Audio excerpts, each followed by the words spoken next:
Vamos começar o nosso segundo encontro do Poder do Subconsciente. Hoje nós vamos falar sobre a introdução e nós vamos conversar também sobre o primeiro capítulo, né? A introdução, os milagres que este livro pode fazer em sua vida. Vocês vão perceber que a introdução é meio que um marketing, né? É meio que para entusiasmar a galera. É meio que tipo, ó, esse livro é bom, hein? Lê que vai dar bom. Então, assim, a introdução é mais falar sobre o que você pode esperar do livro, o que você vai conseguir do livro, né? No marketing se chama de promessa de venda, né? Tudo aquilo que você vai conseguir receber e trabalhar.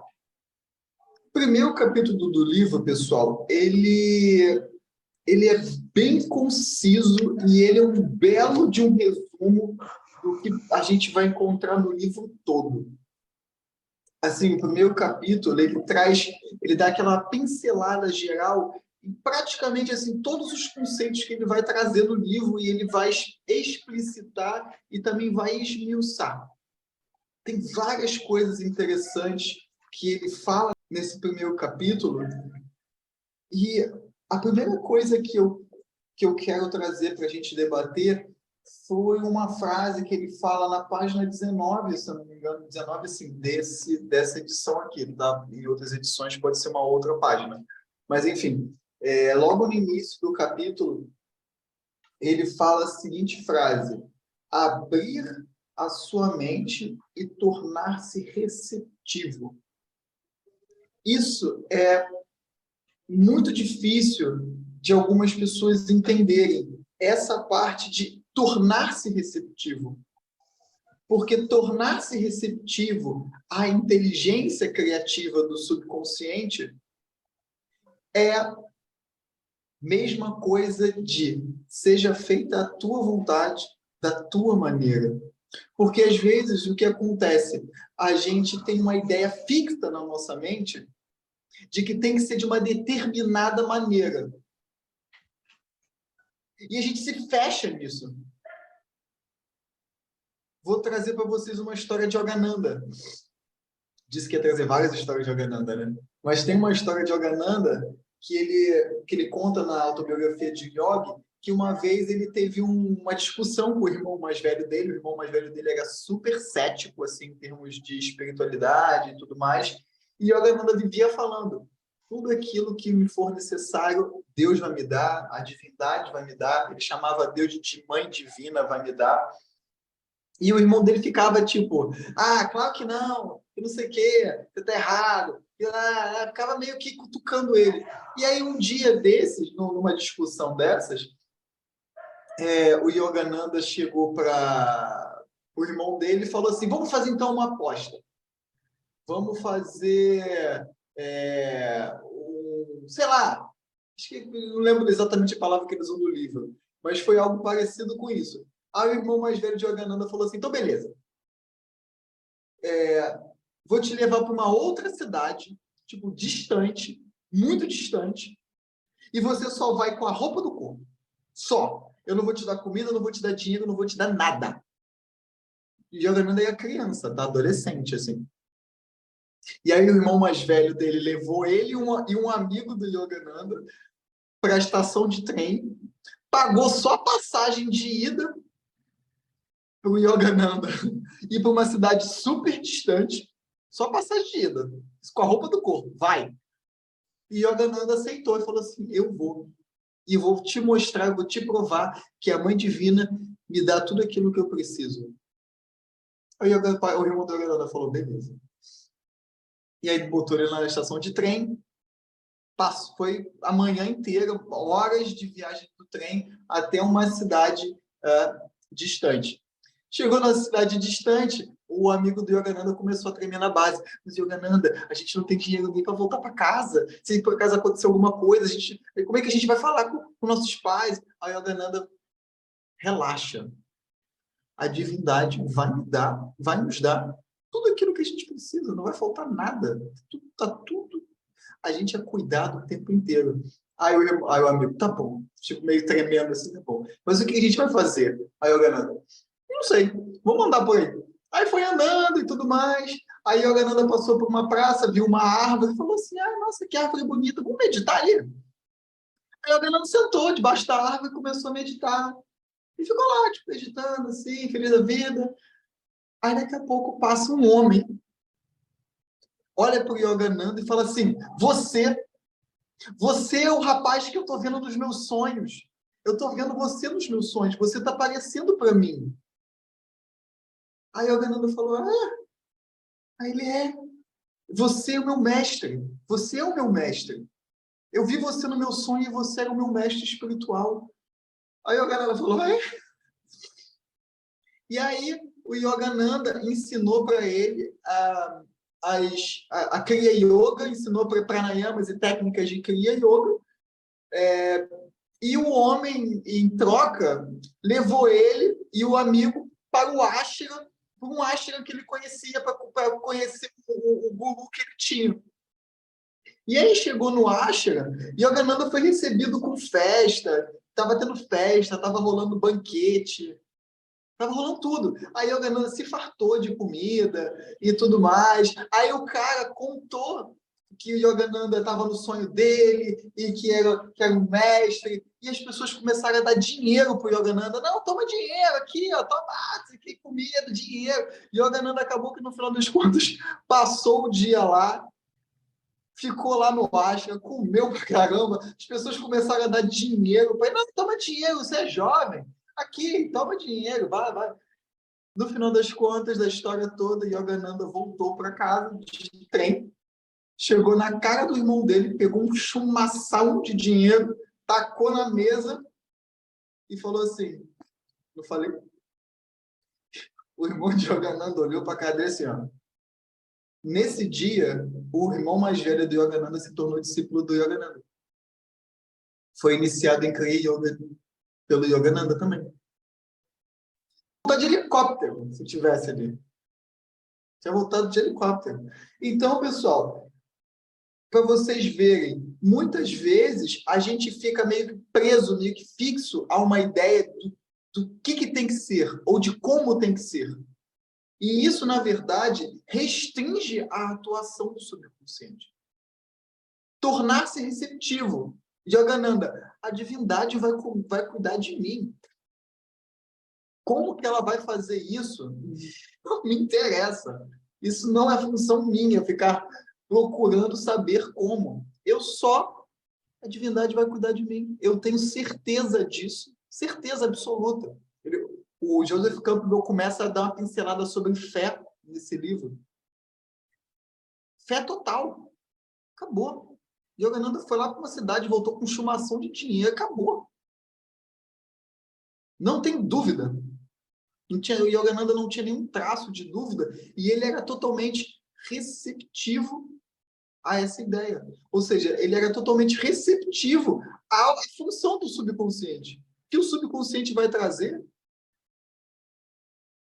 Como vai trazer? Não interessa. Tem uma outra frase que ele fala também diante do capítulo, que ele fala: tudo que você grava na mente subconsciente é manifestado na tela do espaço como condição, experiência ou fato. Tudo aquilo que a gente vai repetindo, ele usa bastante essa palavra, né? Repetição, repetição, repetição, repetição. Aquilo que a gente vai constantemente repetindo e que a gente aceita como verdade, isso é manifestado como condição, experiência ou fato.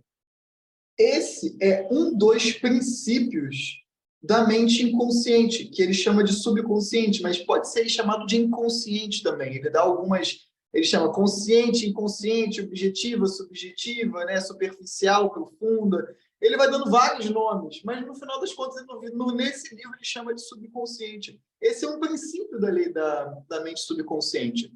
Tudo aquilo que você constantemente está repetindo e que você aceita como verdade é gravado na mente subconsciente e a mente subconsciente vai reproduzir, vai manifestar isso como uma condição, experiência ou fato. Isso aqui eu vou dar um exemplo para vocês, que eu sempre dou esse exemplo no Instagram, que eu acho isso ridículo. Assim, chega a ser cômico, enfim. Qual é a crença hoje em dia mais difundida entre os brasileiros? Que as pessoas hoje em dia repetem assim, como se fosse a verdade universal. O pessoal que já me acompanha no Instagram já sabe, né?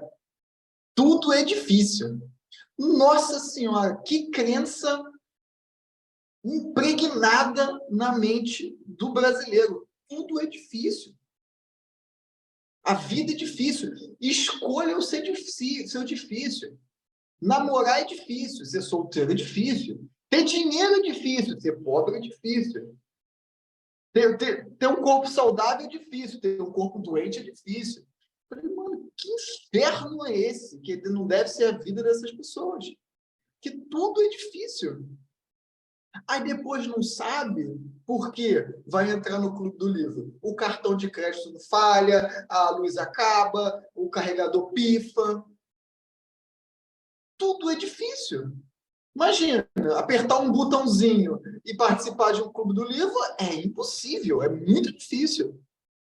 É o trem que atrasa, é o ônibus que bate, não é? É o chefe que não libera, é aquela reunião que acontece. Tudo que acontecer para a pessoa estar aqui é difícil. Imagina como não é a vida de uma pessoa que acredita piamente que tudo é difícil. Deve ser um inferno. Quem aqui já não repetiu isso?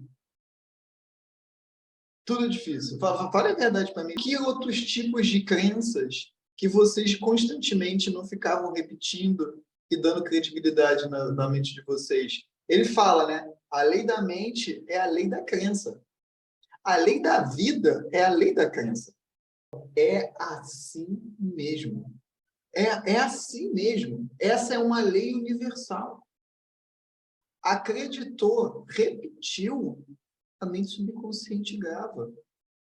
Eu tinha uma amiga que uma vez, acho que eu já contei essa história no Instagram também, eu contei numa live, que eu tinha uma amiga que uma vez ela me mandou um meme de um bebê que tinha um recém-nascido, assim, tinha acabado de encarnar, acabado de sair da barriga da mãe, e o bebê tava com uma cara de raiva, tipo assim, ó, sabe? Com a cara mal encarada, assim. E a legenda do meme era: eu quando descobri que nasci pobre de novo, kkkk, o emoticon chorando de rir. Aí eu olhei para esse emoticon, mandei assim para ela, não achei a menor graça. Aí ela, mas como assim, Henrique? Eu falei, não achei a menor graça, não acho pobreza um negócio engraçado. Não à toa ela era pobre. Não à toa, dificuldade financeira, assim, até o talo na vida dela. Mal conseguia ganhar para se manter a subsistência. Eu falei assim para ela, manda esse meme para uma pessoa milionária. Pergunta se ela vai achar graça. Vai olhar e vai falar assim, imbecil, idiota. Tipo assim, vai fazer, não, manda um meme dessa para uma pessoa milionária. Não vai achar a menor graça. Ainda vai achar uma pessoa estúpida. Por quê? Porque essa pessoa não acha pobreza um negócio engraçado. E exatamente por não achar engraçado que a pessoa é rica. A pessoa não se diverte com a pobreza. Imagina se ela me manda esse emoticon e eu querendo fazer ali um politicamente correto, falar, o que meu subconsciente vai achar? Opa, pobreza é engraçado para ele. Vou manifestar a pobreza na vida dele. Aí eu sou demitido do emprego, aí as pessoas que eu atendo somem, as pessoas que eu faço yoga, uma quebra a perna, a outra vai para o hospital. Acaba-se. Vocês estão rindo, mas é sério. Por isso que eu falo isso, eu repito isso, e eu vou falar isso sempre para vocês. Quando se tratar de crenças, outras pessoas falando com vocês, sejam rigorosamente chatos com o que as pessoas falam e com o que vocês aceitam como verdade. Porque o subconsciente vai gravar e vai repetir e vai manifestar. E quando vocês começarem a ter esse rigor, esse critério, vocês vão perceber o quanto que o brasileiro é doente com crença ruim. Vocês vão perceber o quanto de crença péssima que as pessoas repetem o tempo todo. O tempo inteiro. E te instigam ainda por cima. Outro dia eu estava num ponto de ônibus, fui pegar um ônibus, estava no ponto de ônibus, assim, tipo, era de noite. Tinha duas pessoas no ponto de ônibus, juro para vocês, no ponto de ônibus. Chegou uma senhora, assim, meio maltrapilha, e ela estava carregando um saquinho, sabe aquele negócio de compra, assim, de feira? Ela chegou no ponto, me olhou, juro para vocês, vocês acham que eu estou brincando, mas eu vou te falar, os obsessores me testam de tudo que é jeito. Do nada, a senhora parou no ponto, me olhou e falou o seguinte: nossa, meu filho, você é jovem, né? A vida deve ser muito difícil. Não é piada, é sério. Ela me parou no ponto e falou isso. Nossa, você é jovem, né? Como que a vida deve ser difícil? Do nada, do nada. Aí eu olhei para a cara dela e falei assim: olha, eu não sei a sua vida, mas a minha vida é muito fácil. Se a sua vida é difícil, tudo bem, mas a minha vida é bem fácil. Ela não esperava essa resposta, ela gaguejou, ela... Sabe, parecia uma moto assim. Virou as costas e foi embora. Virou e foi embora. Ela simplesmente parou ali para falar para mim: a vida é difícil, que a vida é difícil. Agora imagina se eu, politicamente correto, não quero desagradar. Não, realmente, a vida é muito difícil. Ponto. Meu subconsciente vai absorver essa ideia e realmente as coisas vão ser muito difíceis. Tudo vai ser muito difícil. A gente precisa ser muito rigoroso e muito criterioso quando se trata dessas crenças. A Luana falou: tem um amigo que só me manda memes sobre levar fora de mulher. Aí quer namorar e não consegue. Aí o Joseph Campbell fala no livro: deixe de aceitar as falsas crenças, as opiniões, as superstições e os medos que assolam a humanidade. Pessoal, deixa de acreditar, deixa de aceitar isso, deixa de tolerar isso. E sejam muito rigorosos, sabe por quê? Porque é a vida de vocês, cara. É a vida de vocês. E é para se alguém chega para vocês e manda um meme, é para responder, sabe? Não achei engraçado. Por quê? Porque vocês estão verbalizando para o subconsciente de vocês o que é verdade e o que não é. O subconsciente não é terapeuta. Ele não vai ficar sem certeza que é isso que você quer. Isso é trabalho do nosso consciente. O nosso consciente, como ele dá o exemplo no livro, o nosso consciente que é o capitão do navio.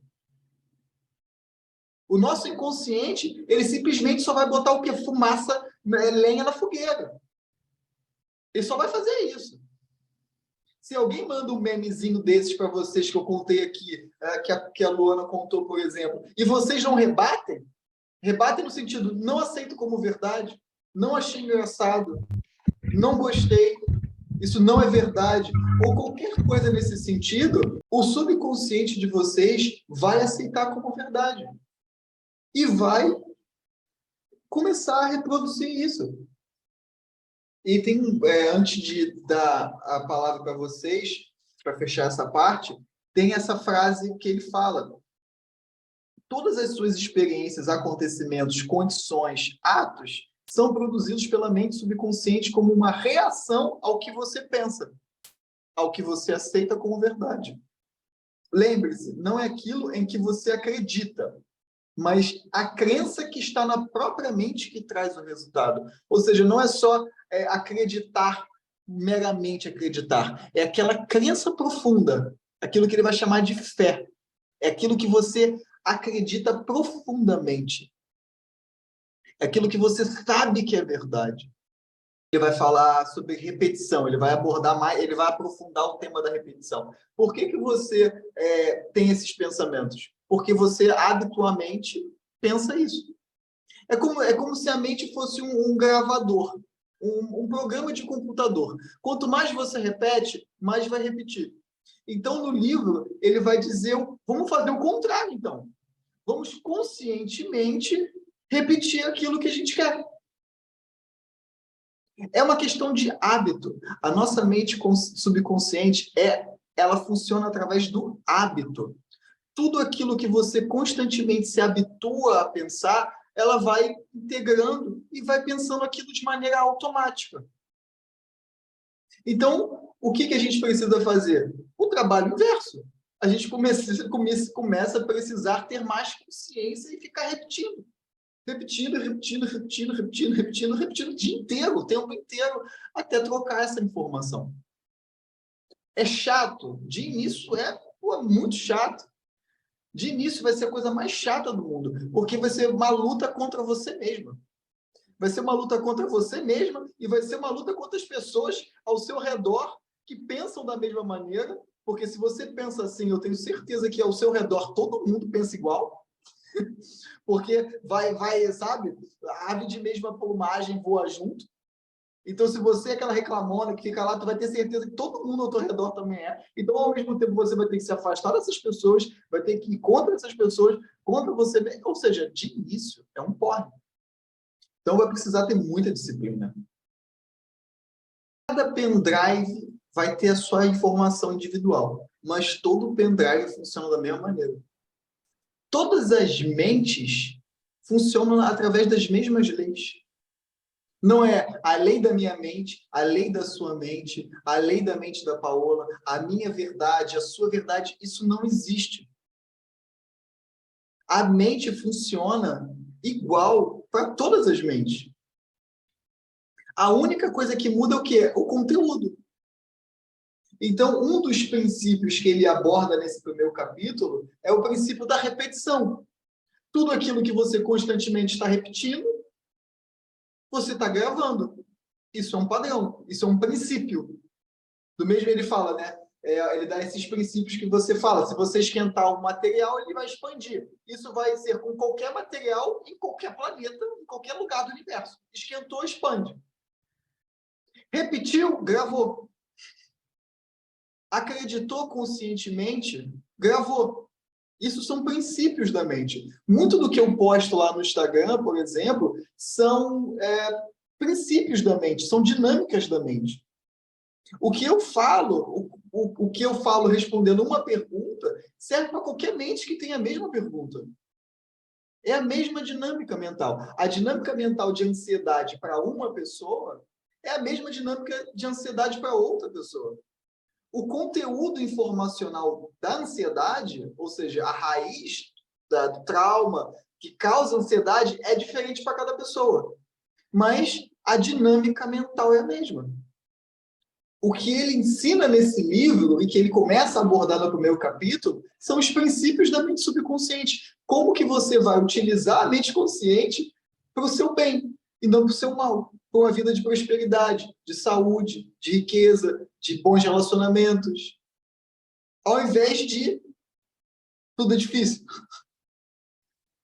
Pô, se o teu subconsciente tem o poder de transformar a tua vida numa vida fácil, para que tu vai querer uma vida difícil?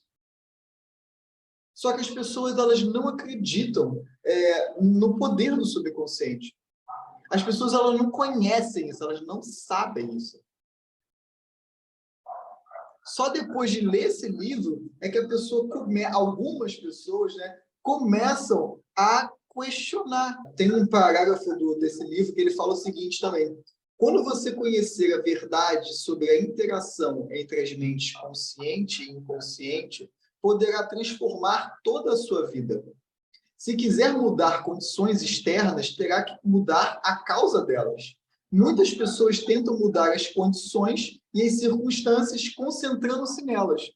Que imenso desperdício de tempo e esforço. Elas não conseguem perceber que as condições fluem de uma causa. Se quer acabar com discórdia, confusão, carência, limitações em sua vida, terá que eliminar a causa. Essa causa é a maneira como você usa a mente consciente. os pensamentos e a imagem que nela cultiva. Mude a causa e você muda o efeito. É muito simples. É muito simples. O que o Aécio poderia ter feito quando recebeu o celular?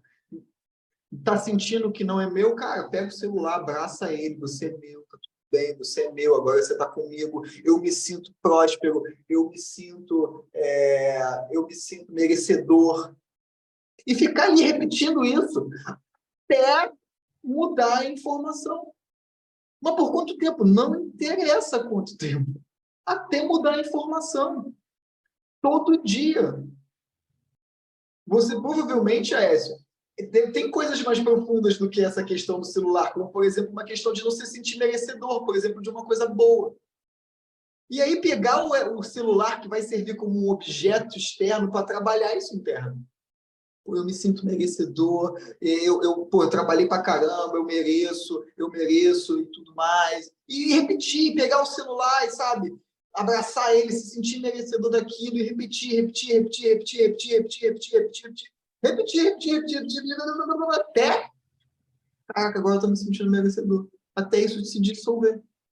Tem um exemplo que o professor Hélio Couto dá numa palestra também que eu achei muito engraçado. Ele fala assim, experimenta o seguinte, experimenta em uma loja comprar o celular com a convicção de que o celular não vai funcionar. Você compra o celular com a certeza absoluta de que o celular não vai funcionar.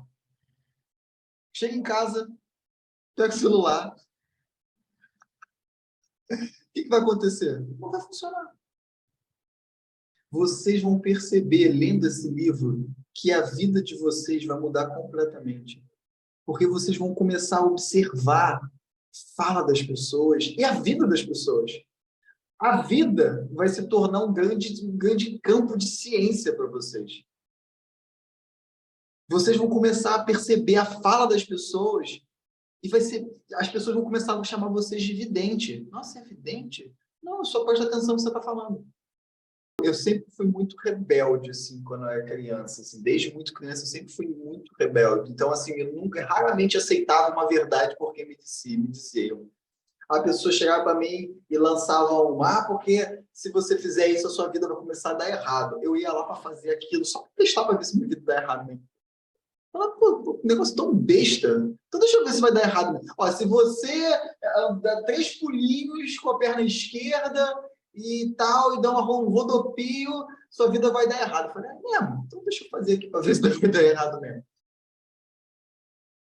E eu comecei a perceber o seguinte, as coisas só davam errado quando eu acreditava que ia dar errado. Quando eu não acreditava que as coisas não iam dar errado, quando eu levava isso é uma baboseira e eu fazia, nada acontecia. Mas quando a pessoa me convencia, ou era bem convincente, sabe? Eu falava, poxa, pode ser que dê errado mesmo. Aí a parada dava errado. Tudo dependia totalmente do meu acreditar se aquilo ia dar ou não errado. Ele fala no livro, a mente subconsciente é extremamente sensível aos pensamentos conscientes. A mente subconsciente ela é extremamente sensível aos pensamentos conscientes. Tudo aquilo que acreditar, seja mesmo na dúvida, o subconsciente vai gravar. Existe uma diferença muito grande entre aceitar e tolerar. As pessoas elas confundem muito acolher com tipo assim, eu tenho que acolher você, vem cá, meu queridinho, e dar um abraço, assim, como se a pessoa fosse um pobre coitado, assim. Existe muito esse estigma de acolher como algo assim, sabe, meio maternal. Só que acolher não se resume a isso. Acolher significa aceitar. Por exemplo, quando você acolhe uma pessoa que chega com você numa crise de raiva, quando você acolhe essa pessoa, é você aceitar que a pessoa está numa crise de raiva. É você não invalidar a crise que a pessoa está. É você não negar ou resistir que aquilo está acontecendo. Você acolhe, ou seja, você aceita que aquilo está acontecendo naquela pessoa. Porque aquela pessoa está naquela condição. Você não chega e fala, tipo, não acolher seria tipo, para com isso, você não está sentindo nada. Baboseira, não, que não sei o quê. Sabe? Traz isso para o olhar interno. Tá? É como você estava com um sentimento X. Não acolher seria, isso aqui não. Isso aqui não, sabe? Você nega, você resiste. Não quero sentir isso. Vou comer uma feijoada, vou comer uma barra de chocolate, vou beber 1 litro de cerveja, vou mandar uma mensagem para o contatinho, vou comprar um negócio na Shopee. Você vai fazer tudo e qualquer coisa para você não olhar para isso. Isso é não acolher. Acolher é simplesmente, ok, isso está acontecendo. Só isso. A partir daí, o que você vai fazer depende muito de cada situação. As pessoas, como tem um ego ainda muito infantilizado, elas acham que acolher é aquele cuidado maternal, paternal da infância. Por quê? Porque ainda estão na infância. As pessoas não entendem que acolhimento é simplesmente, ok, isso está acontecendo. E vamos fazer a partir daí. Não, a pessoa quer, meu Deus, vem cá, coitadinho, meu Deus. É por isso, por exemplo, que eu recebo muitas mensagens de pessoas que não entendem isso. Nossa, Henrique, você é grosso. Nossa, Henrique, você é isso, você é aquilo outro. Você não acolhe as pessoas. Eu falo, eu acolho as pessoas. Eu não invalido o que as pessoas estão sentindo.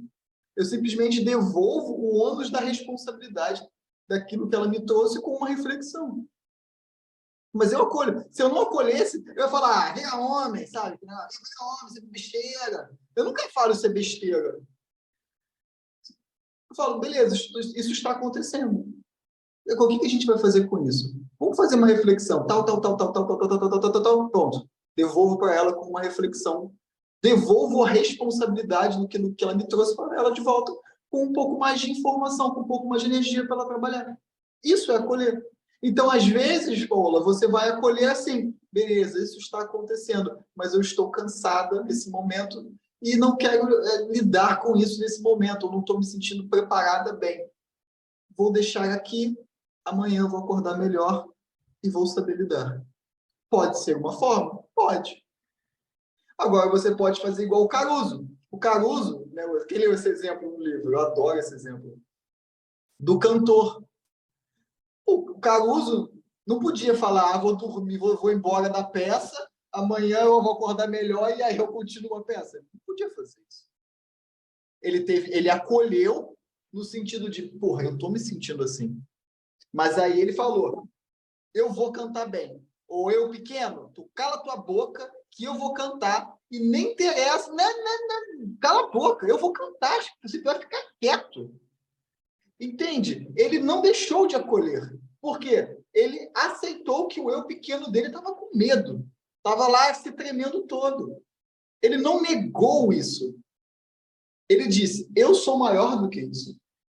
Muitas vezes, pessoal, a gente tem que ter autoridade na nossa fala. Não é quando eu digo autoridade na nossa fala, não é falar grosso, falar firme, falar alto. É autoridade no que a gente está falando. É certeza no que a gente está falando. A moça chegou e falou para mim, nossa, você é jovem, a vida é difícil. Eu falei com autoridade. A sua vida pode ser difícil. A minha é fácil. A mulher viu, a senhora ficou tão desajeitada, ela viu, quase foi embora. Eu quase falei para ela, você não vai esperar o ônibus, não?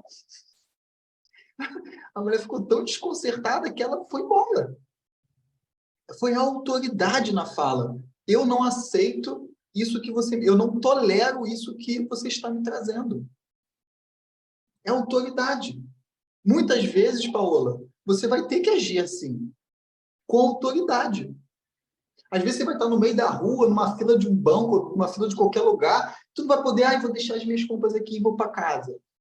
Não, tu vai ter que chegar e falar assim, não, eu vou ficar aqui e vou até o final. E pode parar com essa palhaçada, ou mente. Eu que mando nessa jossa. Tu fica quieta e eu vou ficar aqui até a hora de ir embora. Chegando em casa, eu vou lidar contigo. Às vezes a gente tem que falar assim com a gente mesmo. Às vezes a gente tem que lidar com esses complexos dessa maneira. Foi o que o Caruso fez e o Joseph Campbell escreveu no livro. Quando a mente consciente o pequeno eu de Caruso, né? Ele chama o pequeno eu de Caruso é a mente consciente. Está cheia de medo, preocupação, ansiedade, são liberadas emoções negativas que elas criam na mente subconsciente, o grande eu. Elas inundam a mente consciente com crise de pânico, maus pressentimentos e desespero. Se isso lhe acontecer, siga o exemplo do grande Caruso.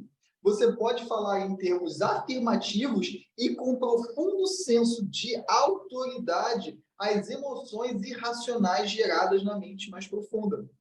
Pode dizer, fique parada, fica quieta. Quem manda aqui sou eu estou no controle. Você tem que me obedecer. Você está sujeita ao meu comando e não pode se intrometer aonde não é o seu lugar. Aí ele completa, você ficará fascinado ao ver o que acontece quando fala com autoridade e convicção a manifestação irracional de seu eu mais profundo.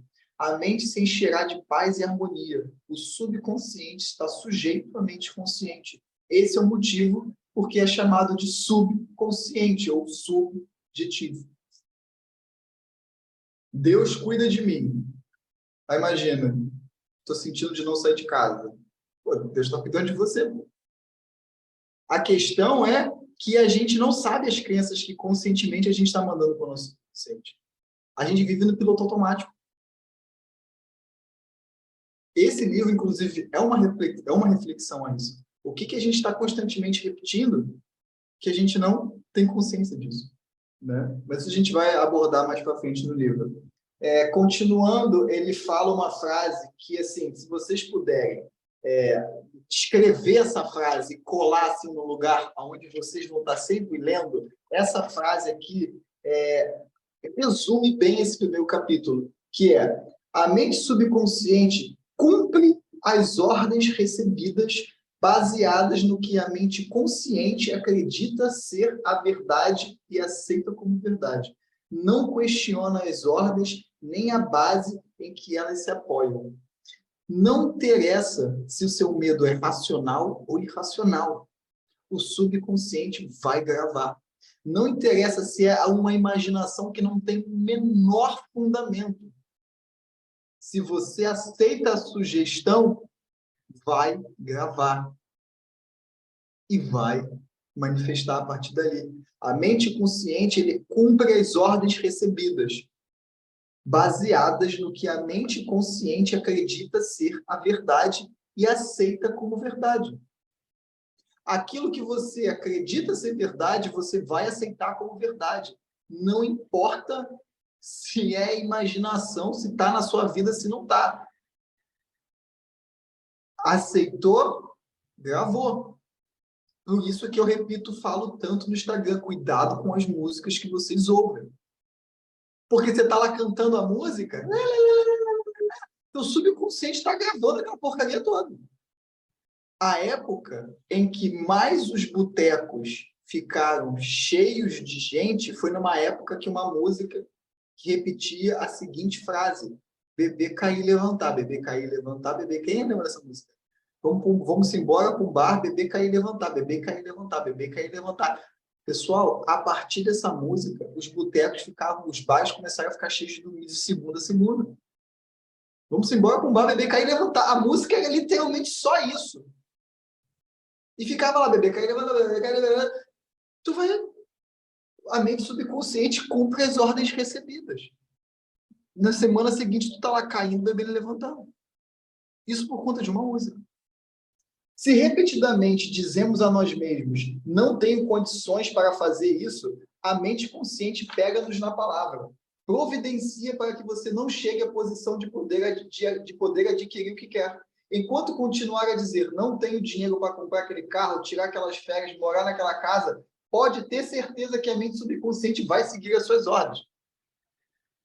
Você deixará de obter todas essas coisas e acreditará que isso é produto das circunstâncias, é sorte, azar. Ai, meu Deus, não deu certo. Uhum. Azar, né? Poxa, cara, acabei de comprar o celular. Ai, meu Deus, que azar. Uhum. Não lhe ocorrerá que você mesmo criou as circunstâncias com pensamentos negativos de privação. E aí ele dá o exemplo da Nina W. Esse exemplo é sensacional. Ela ia falar assim, não tenho de... Essa bolsa é minha. Não me interessa como que ela vai vir. Não quero saber. Mente subconsciente é contigo. Tu vai me dar um jeito de me trazer essa bolsa e acabou. Olha a autoridade. Olha a autoridade. Essa bolsa é minha. Acabou. No mesmo dia, de noite, ela reganha a bolsa do namorado. E ele fala uma frase aqui que, nesse momento, ele falou assim, jamais, outra frase muito importante, jamais termine uma declaração negativa. Pessoal, jamais termine uma declaração negativa de eu não posso, eu não consigo, eu não sou merecedor, eu não sou capaz. Jamais termine uma declaração negativa. Eu não tenho saúde, eu não vou melhorar, eu não tenho dinheiro, eu não vou conseguir. Jamais, a partir de hoje, vocês nunca mais vão terminar uma declaração negativa. Inverta imediatamente e maravilhas irão acontecer na sua vida. A partir de hoje, ninguém aqui mais termina uma declaração negativa. Percebeu que começou a falar? Lembra da minha cara assim, ó. Ó. Eu não... Ó, eu já vou estar assim, ó. Eu consigo. Eu dei o exemplo do Tony Robbins na aula introdutória. Jamais termine uma declaração negativa. Percebeu que começou a surgir emoções negativas? Saiba que você está alimentando pensamentos negativos que estão inconscientes. Você conscientemente está alimentando imagens e pensamentos negativos de forma automática. Nenhuma emoção negativa surge do nada. Emoções são respostas do corpo a um pensamento. Se você está sentindo angústia, ansiedade, medo, pânico, é porque você está alimentando pensamentos que estão produzindo essas emoções. Só que você não está consciente disso, ou seja, você está no piloto automático. Você está zumbi. Literalmente, você está zumbi. Jamais termine uma declaração positiva. Aí ele continua dizendo, ela preencher a mente com o pensamento de expectativa realizada. Em seguida, passou a questão mais profunda, passou a questão à mente mais profunda que tem o poder de realizar. Ela disse, essa bolsa é minha, está à venda. Eu aceito mentalmente que meu subconsciente vai dar um jeito para que ela seja minha. Ou seja, ela preencheu a mente dela com a certeza, expectativa que ele fala aqui, pessoal, é certeza, tá? Ele dá um nome de certeza para expectativa, mas é a mesma coisa. Ela encheu a mente dela de certeza, essa bolsa é minha, eu vou ter essa bolsa, e depois soltou.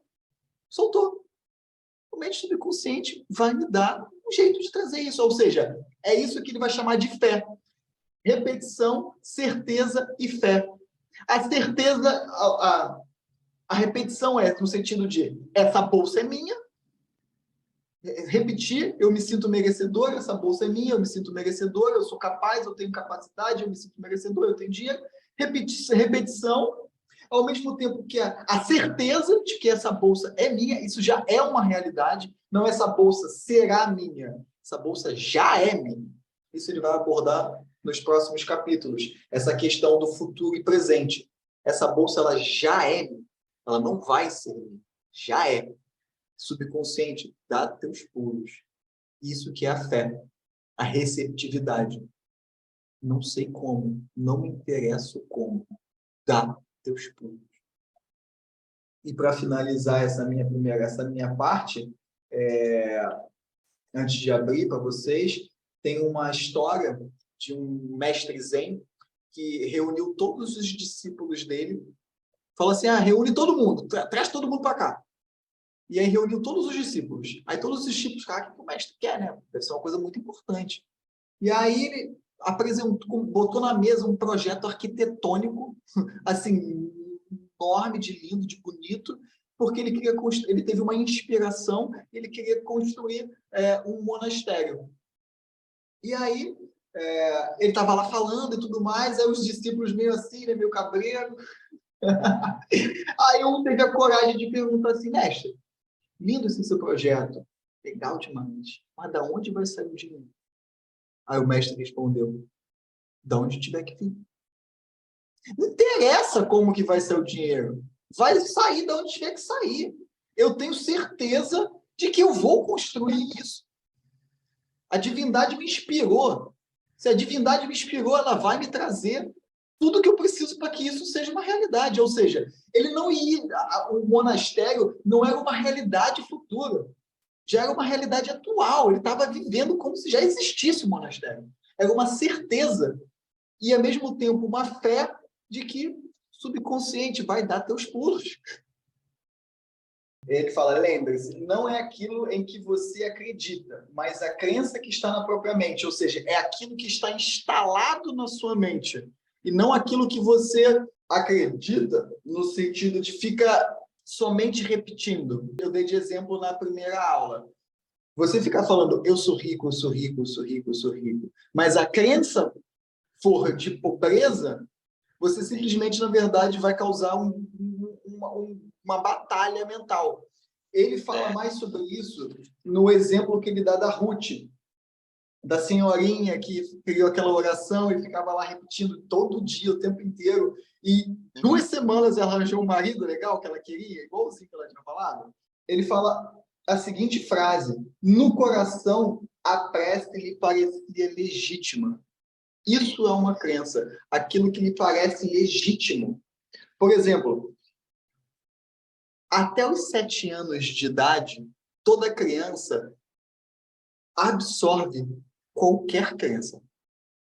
Qualquer crença. Até os 7 anos de idade, o que você fala para uma criança, ela vai absorver como legítimo. É uma época muito fundamental na época de uma criança. A gente precisa ter muito cuidado no que a gente fala para a criança.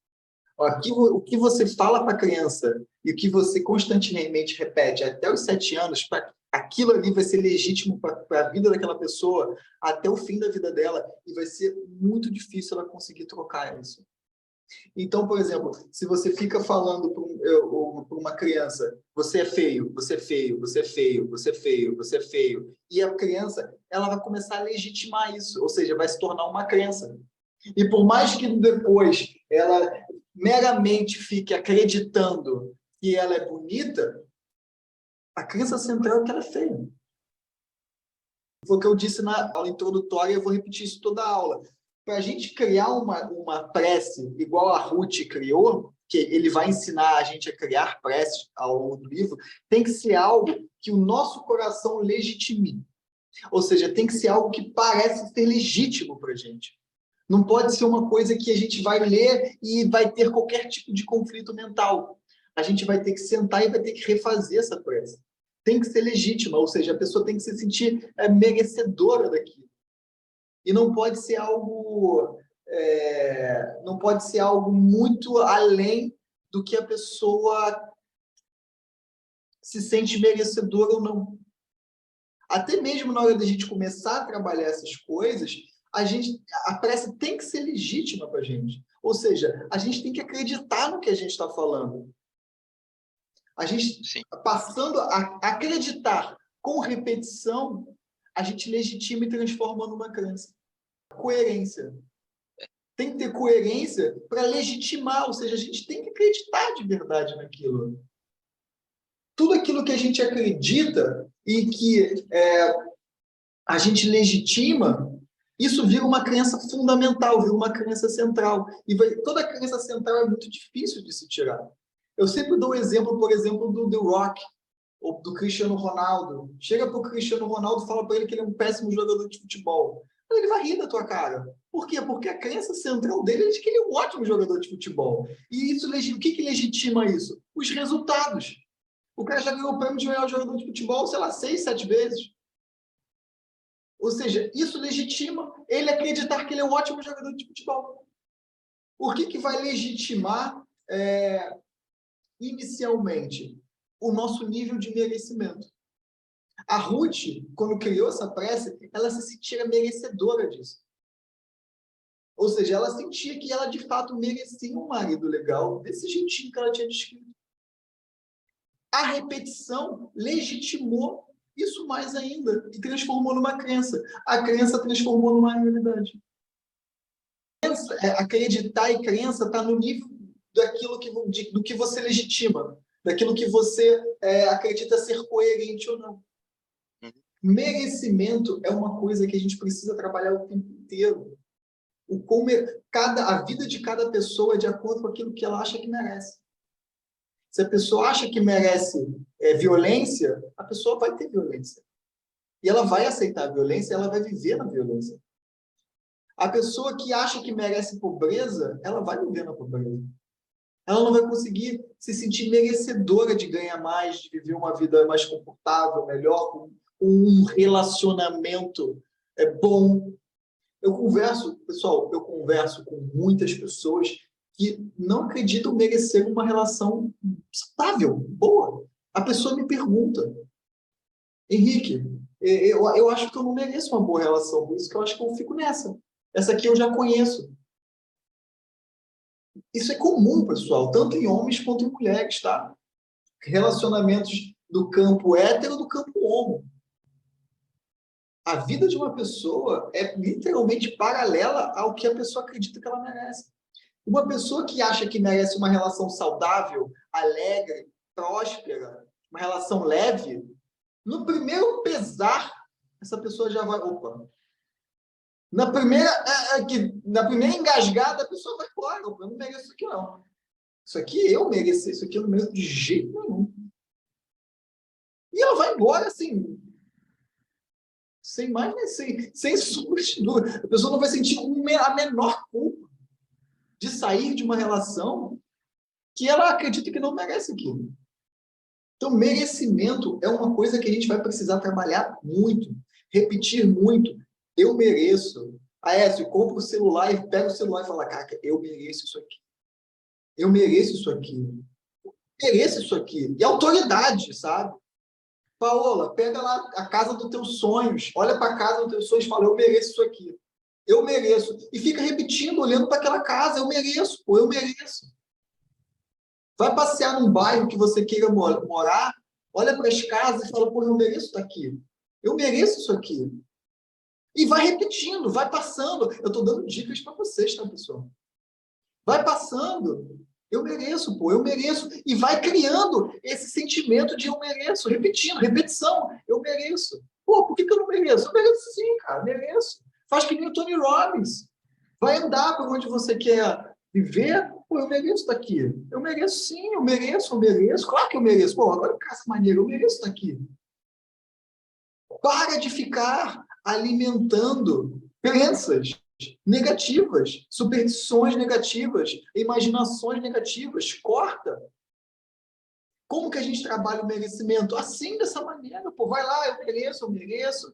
Pô, pega uma relação legal, ou até uma pessoa, um objeto que vocês possam... Eu não aconselho muito pegar uma pessoa, mas, enfim, uma relação... Pô, eu mereço uma relação legal. Eu mereço, sim.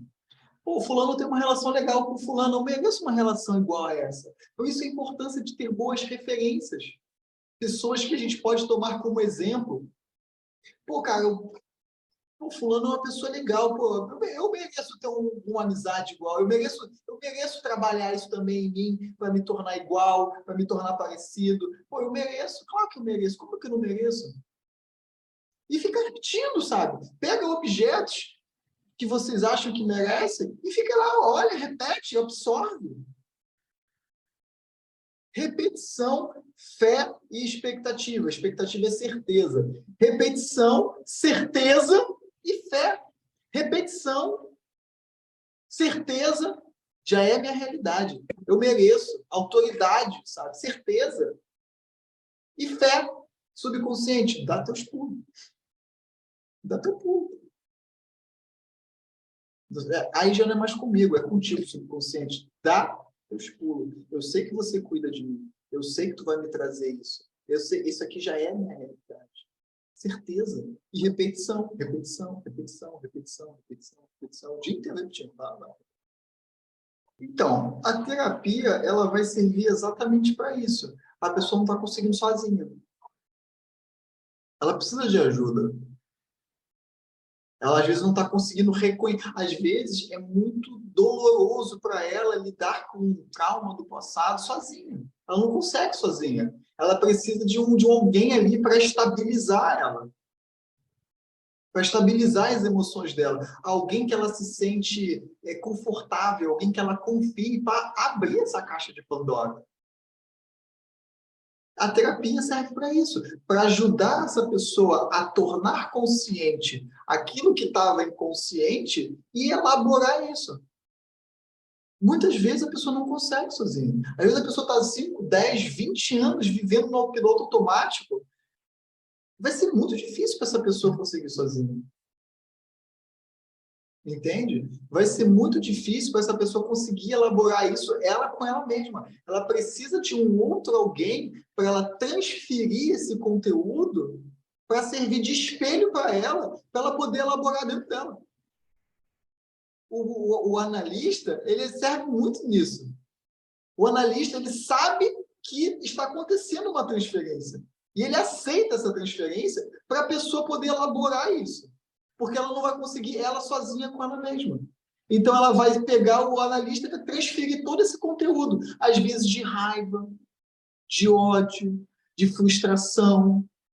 E o analista vai receber isso. Por isso que o analista ele precisa estar muito bem com ele mesmo. Senão, o que acontece? Contra-transferência. Isso acontece muito em terapia. A pessoa chega, transfere esse conteúdo. Se o analista não tiver bem trabalhado com esse conteúdo, ela vai devolver para ela a raiva. Isso acontece muito em set terapêutico. O jovem chega com um problema com o pai. Aí transfere a relação com o pai para o analista. Se o analista não tiver bem resolvido também com o pai, ele vai devolver. E vai virar ping-pong de raiva, de ódio, de ameaça. Eu já presenciei casos, por exemplo, lá na faculdade, de quase sair no tapa. Terapeuta e terapeuteado. Porque o senhor chegou lá com umas questões com o filho, o terapeuta era um jovem, que também tinha questões com o pai, que o pai era muito parecido com o senhor que chegou, e aí o senhor transferiu o filho, e o filho transferiu o pai. E bate um com o outro. Muitas vezes a pessoa precisa de ajuda, ela não está conseguindo sozinha. O Freud falava, não lembro se era o Freud ou o Lacan que falava muito isso. A análise, ela não é longa. Se a análise está muito longa, é porque o analista está fazendo alguma coisa de errado. Análise não é para ser tipo 10 anos de análise, não pelo menos com a mesma pessoa. Porque senão o analista está fazendo alguma coisa errada. Porque o trabalho do analista é exatamente receber essa transferência e trazer esses conteúdos que estão inconscientes para o consciente, através de atos falhos, contradições. A pessoa fala assim, não, porque isso é muito comum. Não, porque eu mereço a melhor relação do mundo. Beleza, a pessoa fala isso. Aí a pessoa chega e fala assim, mas o meu marido, ele faz isso comigo e eu aceito, assim, numa boa. Como é que a pessoa fala que merece a melhor relação do mundo e aceita uma situação de abuso? Aí você mostra a incoerência. Você está sendo incoerente. Olha isso aqui, isso aqui, isso aqui, isso aqui. E a pessoa, de início, ela vai ficar com raiva. Depois ela vai entender. Então, a relação entre a terapeuta e terapeuteado é muito assim, sabe?